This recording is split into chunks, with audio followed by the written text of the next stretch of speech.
There exists a world that many RP gamers have never experienced, which involves exploring games never before released outside of Japan.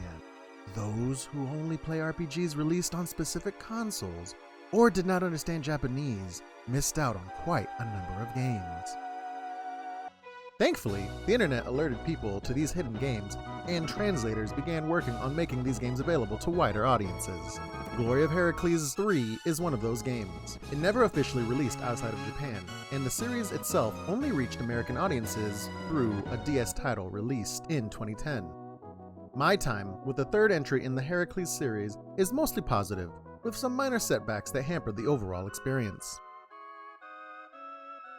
Glory of Heracles 3 is set in the mythological heroic age of ancient Greece, where demons and deities mingle with the mortals that occupy the lands. Shockingly, RPGs centered around Greek gods were not a common occurrence during the SNES era, allowing the Heracles series to run with the concept.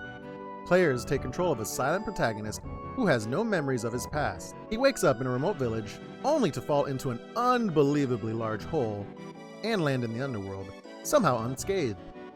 Turns out the protagonist and most of his traveling companions are immortals and cannot die. In fact, much of the game's mechanics revolve around falling off high places, proving to the locals that they cannot die. The heroes can also jump off short ledges on the world map, which helps them navigate to the next destination. When in doubt, fall from a nearby cliff. At the start of the game, the lone hero gets assistance in battles from an unlikely group of characters. Waves of pixies and Spartan soldiers will act like a second unit in battle for a set amount of time, or until their hit points reach 0. It is fun to watch an army of pixies follow the hero around, if only for a short amount of time. One of the companions carries with him a journal that notates recent events. The journal updates pretty much after every story segment. It is a nice addition that adds to the characters and acts as a good reminder if the player ever gets lost and is uncertain where to go next. There is also a myth handbook that provides brief descriptions of characters and locations as the player progresses through the story. The story of Glory of Heracles revolves around the hero's journey to regain their lost memories. The early parts of the game consist of helping citizens and royalty solve the region's plaguing issues. There are rescue missions, stealth sections, minigames, and even a few puzzles to solve during the hero's adventure. Staying at inns can also trigger dream sequences that offer small glimpses of the character's past, though they won't make much sense initially. The story is slow to unravel at first, but once the gods get involved and all the secrets are revealed, it picks up. There are a few immortal characters that join the protagonist through his journey, and it is important to take these characters to the local temples of the gods so they can gain new abilities. Most locations have temples dedicated to one particular member of the pantheon, and bathing in the magical waters of the temple grants characters new spells.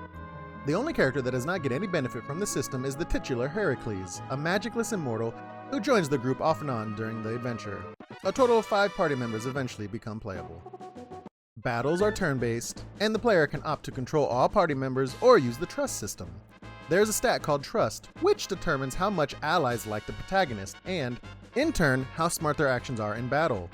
There is also a mechanic in the game where if the player takes items from town while party members are around, their trust will lower. Unfortunately, this means searching towns for items is not suggested, though running away at least does not seem to affect the trust stat.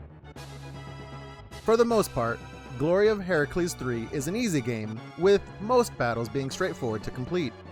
Early on, status effects can be a pain to manage, but most can be cured with items. There are only a handful of enemies where the difficulty ramps up. Glory of Heracles 3's music has a distinct charm attached to it that is very reminiscent of what one might hear in a Dragon Quest game. The overworld and town songs are catchy and stand out in a positive fashion. The only issue is the lack of variety in tracks. Players will hear the same melodies throughout the game, at least up until reaching Mount Olympus, where new themes are introduced. Overall, Glory of Heracles 3 is a fun RPG to finally experience. There's a lot to love about the setting, music, and some of the zany concepts the game pulls off. Being a game created during the early lifespan of the Super Famicom, the limitations are evident. The graphics are barely above 8-bit status, and the battle system is simplistic in nature.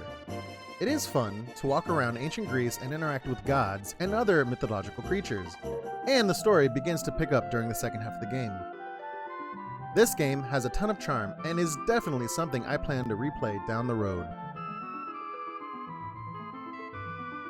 This review is based off a fan translation and is purely comparing this game to other SNES RPGs. RP Gamer scored this game a 3.5 out of 5. Thank you for watching. Don't forget to like, subscribe, and comment on my videos. If you have any suggestions, let me know.